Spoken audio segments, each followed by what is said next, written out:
or Arab Okay. speaking. All right. And that kind of feminist theories are working with it.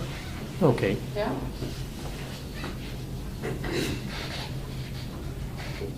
Okay, so I'm not going to speak about feminist epistemologies in general, because there are many strands that are evolving throughout, the movement of paradigms that we use to make sense of the world and the way we experience all sorts of powers. But again, I am situated in what I call anti-oppressive paradigms, anti-oppressive qualitative research.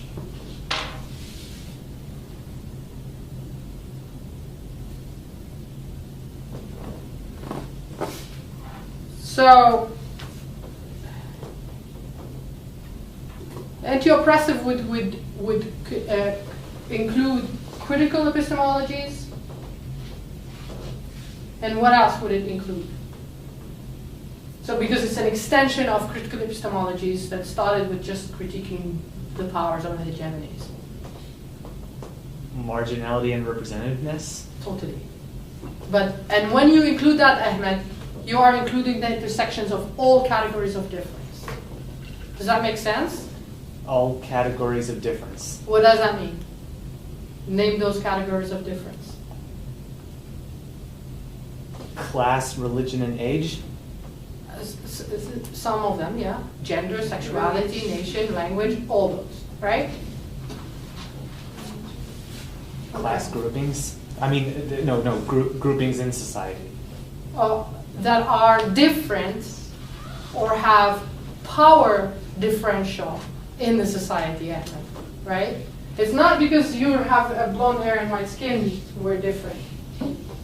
We need to discuss the difference that we have within the power systems that bring tension between us or eventually make us engage and work together, right? Those are that visible and that are invisible too.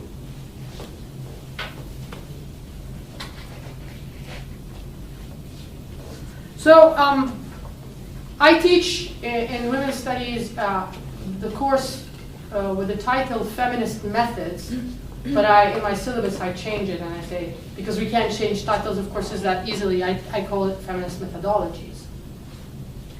And we go through figuring out all kinds of feminist theories that are situated at this point in anti-oppressive paradigms. But also, we work with indigenous feminist methodologies and methodologies that are specifically committed to decolonizing our world. From the at the same time, there are methodologies that are weaved with what you call in this class praxis, what I call activism. And even if in my situation, part of my activism is teaching. So the classroom is a place, is a site of both research, pedagogy, and activism. And you're all educators here, and I hope you are aware of that too, right? So there are certain books that I will pass through to you to just take a look, just in case you're interested, and so that you add to your bibliography as you are doing your work at this point. And I'm adding one article here for you to look at by Andrea Smith, because she makes white supremacy so clear to all of us, and how it is the big umbrella that is founded on three pillars of slavery, Orientalism, and racism that we need to really look at as we do anti-oppressive research and pedagogy.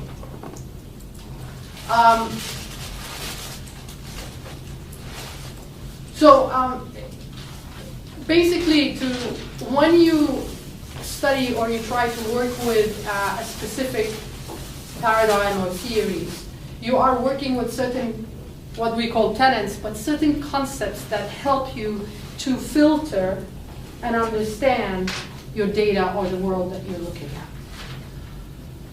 So One of the tenets of Arab Muslim feminism that I work with is what we call in Arabic ijtihad, which is sometimes this word rings a bell to you with another word that is circulated in the corporate media. That is what?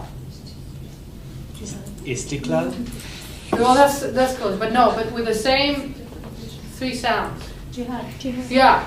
Okay, so jihad, you've heard that word before because we are in the war, the so-called war of terror, right?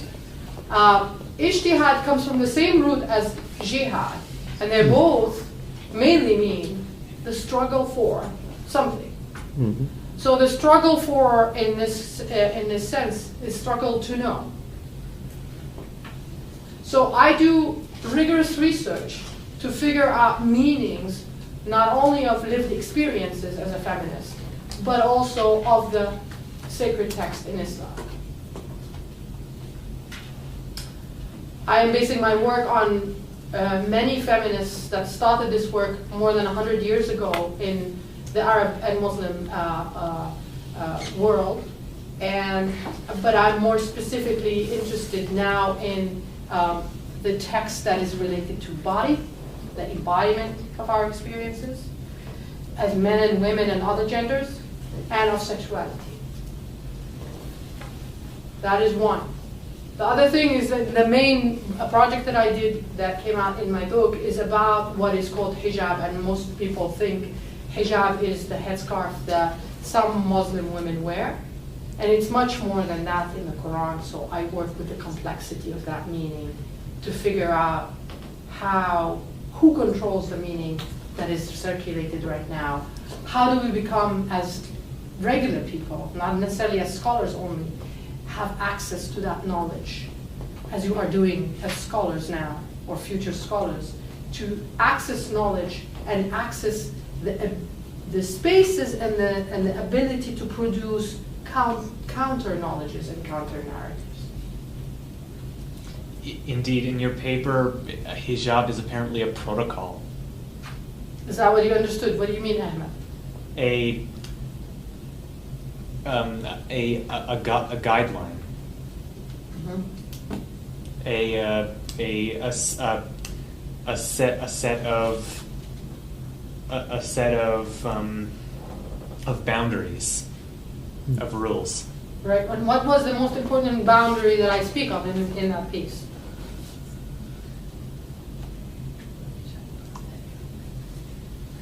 Since you jumped to the article.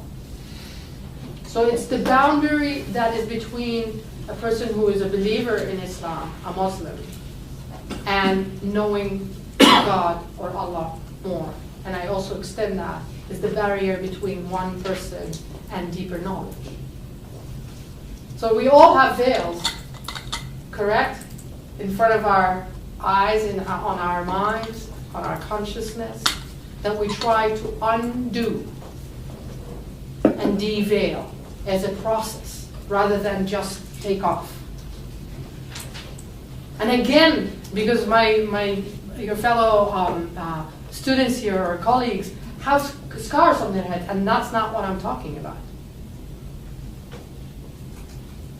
Because as I have taken the liberty of interpreting the meaning of the text, they have too in their own ways. But I took it on further to show how complicated it is and how it could be used as a discourse. And how at the same time, young Muslim girls can negotiate it and make different sense of it in different moments in their lives. But why is that important as an anti-oppressive epistemology? Why is doing work with the text of the sacred, what we call the sacred Islamic text? Why is it an important move towards anti-oppressive or within anti-oppressive research?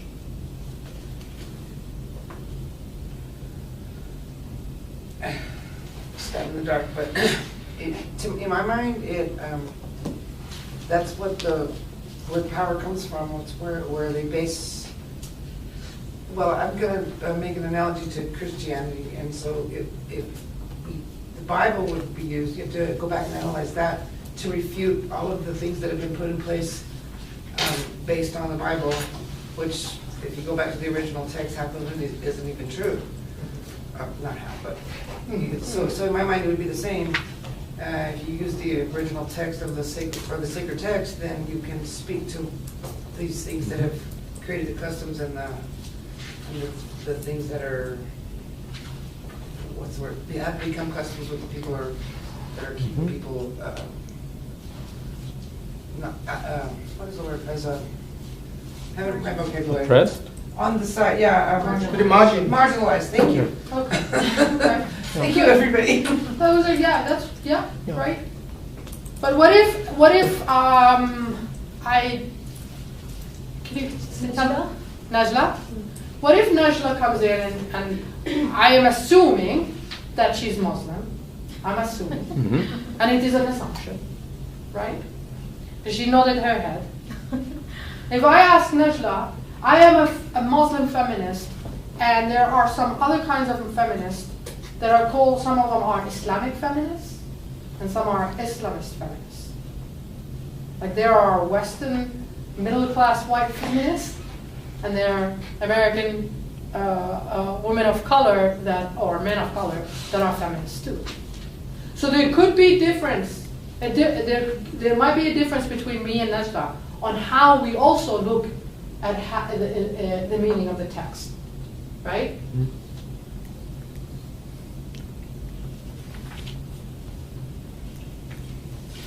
It's my understanding that an ignorant understanding, since I haven't read the Quran, that the Quran is really not oppressive to women. It's the cultures in that part of the world that are oppressive to women. Good point. So if an Islamic feminist comes in and she's doing theology, I mean, I come from a different field, correct? I'm a critical pedagogue and I'm in women's studies. She would get into, as a theologian, right? Mm-hmm. Into the text and would interpret it and maybe argue this part of the Quran, those verses are promoting gender equity, mm-hmm. right? I come from a very different standpoint, right? Mm-hmm. I use different lenses, and I situate myself when I write my articles and my publications, so that this is not a vague thing. Where do I stand? What are the lenses that I am using to interpret the text? Najla and I we don't necessarily have to say, no, you're wrong, no, I'm wrong, right? The world is big enough for all of us to do that kind of work and reinterpret or interpret that kind of text, right? If we are both having the same agenda, which is gender equity. But she might go along, use different tools than I would, and would have definitely different lenses and different positionalities than I would, right? So again, to make this clear, do you know the difference between the term Islamic and Muslim? So can you call me, Manal is an Islamic scholar or an Islamic person? Is that the right term to use? I think when we use the word Islamic, we are talking about the religion. But when we use Muslim, we are talking about the people who believe that religion. So it's different. Okay. So always Muslim refers to a people or a person, because Muslim in Arabic particularly means that person who submitted to Islam and the message of Islam. Okay? And Islamic is different than Islamist. Who can tell me the difference?